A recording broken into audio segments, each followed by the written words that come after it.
Hello బాబు, అమ్మ ఇంటికొచ్చిందా? రాలేదత్తమ్మా. పొద్దున్నే చిన్న గొడవ అయ్యింది. అప్పటి నుండి కనిపించడం లేదు. అవునా? నాకు భయంగా ఉన్నది బాబు. సరే అత్తమ్మా, మళ్ళీ చేస్తాను నేను. రే పదరా. ఎక్కడికి బాబా?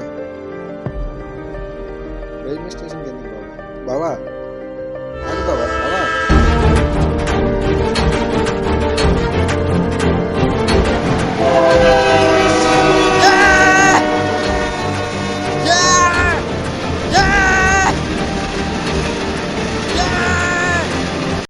ఏమైంది? ఈ రోజు మీ అక్క పేడ ఎరగడయింది. ఈ రోజుతో నాకు పట్టిన దరిద్రం వదిలిపోయింది. మీ అక్క మీ పుట్టింట్లోనే పోయింది. నాకు ఎటువంటి సంబంధం లేదు. హ్యాపీ.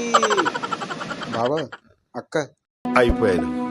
ఈ వేళతో నాలోని మొగుడు మగాడు ఇద్దరూ చచ్చిపోయారు.